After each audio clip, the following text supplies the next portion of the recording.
আসসালামু আলাইকুম।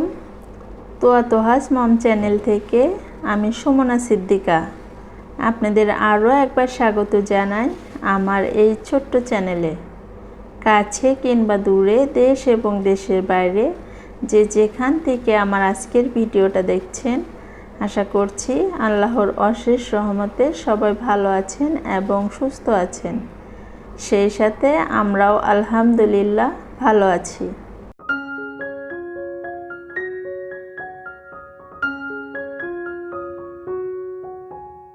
আপনাদের সকলের সুস্থতা কামনা করে শুরু করছি আমার আরও একটা নতুন দিনের কাজকর্ম নিয়ে সাজানো একটা ভিডিও।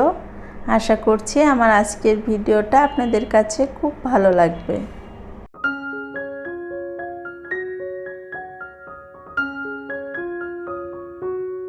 এই ভিডিওটা ছিল শনিবারের। তো শনিবার যেহেতু মেয়ের স্কুল বন্ধ ছিল, সেই জন্য আমি কিছু রুটি বেশি করে নিয়েছিলাম। সারা সপ্তাহের কাজ হালকা একটু এগিয়ে রাখলাম, এতে করে সারা সপ্তাহ রুটি বানানোর যে একটা ঝামেলা সেটা আর পোহাতে হবে না। তো এখানে আমি আমাদের আজকে খাওয়ার জন্য যে কটা প্রয়োজন সেই কটা ভেজে নিয়েছি। তো আজকে সকালের নাস্তায় আমরা খাচ্ছি রুটি, সেই সাথে কবুতরের মাংস রান্না করেছিলাম গতদিন, সেটা ছিল, আর ছিল ঢেঁড়স ভাজি। আলহামদুলিল্লাহ আমাদের আজকে সকালের নাস্তা এতটুকুই।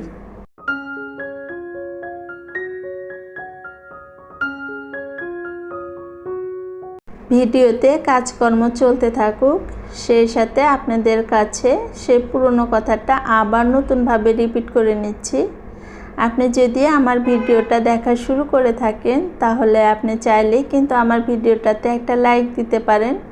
সেই সাথে আপনি যদি আমার চ্যানেলে আজকেই নতুন হয়ে থাকেন আর আমার কাজকর্ম আপনার কাছে ভালো লাগে, তাহলে আপনি কিন্তু চাইলে আমার চ্যানেলটা সাবস্ক্রাইব করে আমার পাশে থেকে যেতে পারেন। আর আপনি যদি আমার এই ভিডিওটা ফেসবুক পেজ থেকে দেখে থাকেন, তাহলে চাইলে আমার পেজটা ফলো দিয়ে রাখতে পারেন। আর আপনি যদি অলরেডি এই কাজটা করে দিয়ে থাকেন, আপনাকে জানাই অসংখ্য ধন্যবাদ, সেই সাথে অনেক অনেক ভালোবাসা।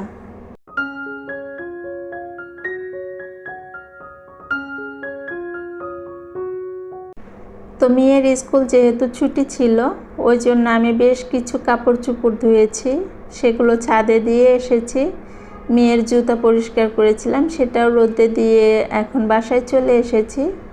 তো আর বাবা গতদিন কিছু সবজি এনেছিল, সেগুলো এখন আমি ঝুড়িতে রিফিল করে নিচ্ছি।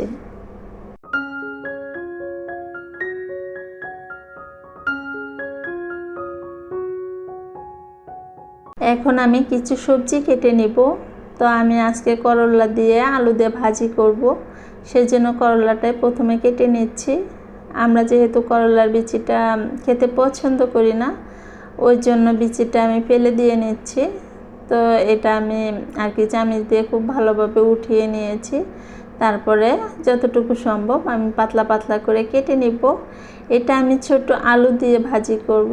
ছোট আলু দিয়ে কিন্তু যে কোনো কিছু ভাজি করলে অনেক বেশি মজা হয়। তো আজকে আমি ছোট আলু দিয়ে করলা দিয়ে ভাজি করে নিব, সেই সাথে আরও তরকারি করব। তো এই তো আমি করলাগুলো এখন কেটে নিচ্ছি।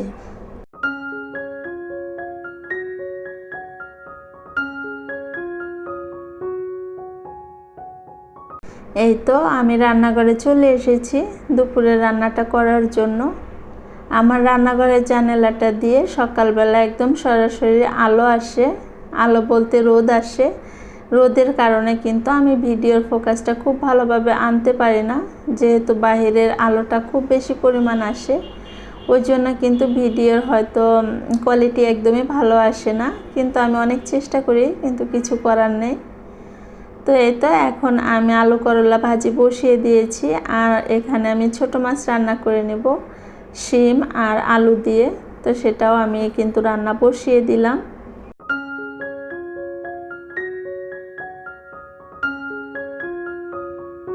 আধুনিক প্রযুক্তি আমাদের জীবনকে যেমন জটিল করেছে, তেমনি কিন্তু অনেক সহজও করে দিয়েছে। তো আজকে আমি তিলের খোসা ছাড়িয়ে নেব ব্লেন্ডার দিয়ে, সেটাই আপনাদের সাথে শেয়ার করছি। আপনারা যারা তিল ভর্তা খেতে পছন্দ করেন, কিন্তু খোসা ছাড়ানোর ঝামেলাতে তিল ভর্তা খান না। আশা করছি আমার আজকের ভিডিওটা দেখে আপনারা কিন্তু তিলের খোসা সহজেই ছাড়িয়ে নিতে পারবেন।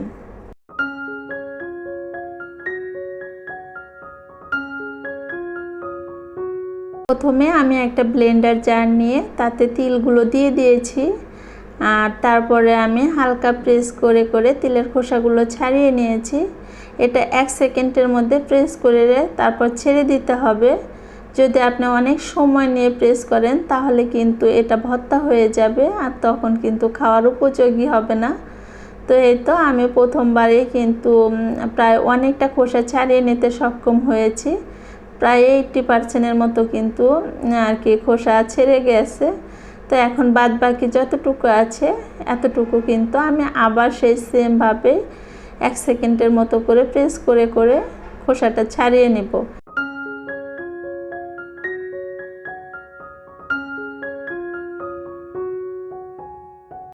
ছোটবেলায় মাকে দেখতাম যাতাতে তিলের খোসা ছাড়িয়ে নিতে, তবে আমরা যারা শহরমুখী আছি আমাদের জন্য তো সেটা সম্ভব না। সেই জন্য কিন্তু আমাদের খাদ্য তালিকা থেকে এই খাবারটা প্রায় বাদই পড়ে থাকে। ওই যখন বাড়ি যাওয়ার পরে তখন হয়তো বা খাওয়া হয়, তা না হলে কিন্তু আর খাওয়া হয় না। তো এভাবে যদি সহজে খোসা ছাড়িয়ে নেওয়া যায় তাহলে কিন্তু আমরা চাইলে সারা বছরই খেতে পারি। তো এই তিল ভর্তাটা খেতে কিন্তু অসম্ভব মজা। তো আমার কোন কোন আপু আন্টিরা জানেন বলেন তো তিল ভর্তা কিসের সাথে খেতে খুব ভালো লাগে? তো এটা আমি আপনাদের কাছে প্রশ্ন রেখে গেলাম, আপনারা কমেন্টের মাধ্যমে জানাবেন তিল ভর্তা দিয়ে কি খেতে সবচেয়ে বেশি মজা। তো এই তো আমি এখানে তিল বেটে নিয়েছি, এখন পেঁয়াজ মরিচ আর রসুন ভেজে রেখেছিলাম লবণ দিয়ে, সেটাও কিন্তু তিলের সাথে বেটে নিয়েছি। এখন আমার তিল ভর্তাটা রেডি। তো এই তো আজকে আমাদের দুপুরের রান্নায় ছিল ছোট মাছের চচ্চড়ি, সাথে ছিল আলু করলা ভাজি আর মজাদার তিলের ভর্তা। তো আলহামদুলিল্লাহ।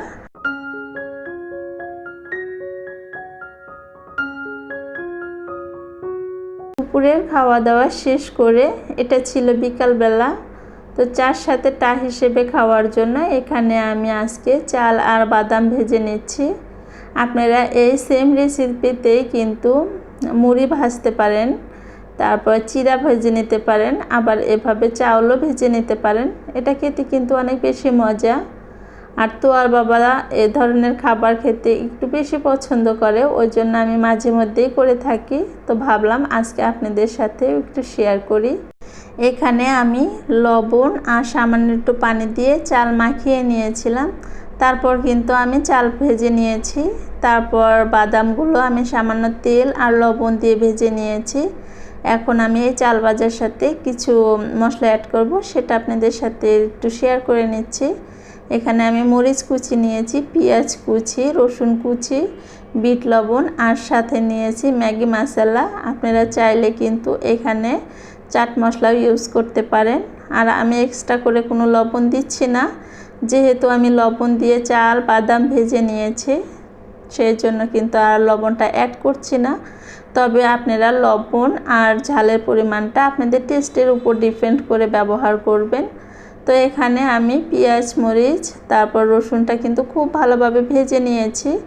যদি মশলা থাকে তাহলে কিন্তু চাল ভাজাটা নরম হয়ে যাবে, সেই জন্য এমনভাবে ভাজতে হবে যেন চাল ভাজাটা মানে আর কি নরম না হয়ে যায়, সব কিছু যেন মুচমুচে থাকে। তারপর মশলা দিয়ে এখন আমি চালগুলো খুব ভালোভাবে কিন্তু মশলার সাথে মিশিয়ে নেব। তো এই তো রেডি হয়ে গেল মুচমুচে চাল ভাজা। এটা খেতে অসম্ভব মজা, চার সাথে খেতে ভীষণ ভালো লাগে, আপনারা ট্রাই করে দেখতে পারেন। তো আজকের ভিডিওটা এখানেই শেষ করছি, দেখা হবে পরবর্তীতে নতুন কোনো ভিডিওর সাথে। সেই পর্যন্ত সবাই ভালো থাকবেন, সুস্থ থাকবেন। আল্লাহ হাফেজ, আসসালামু আলাইকুম।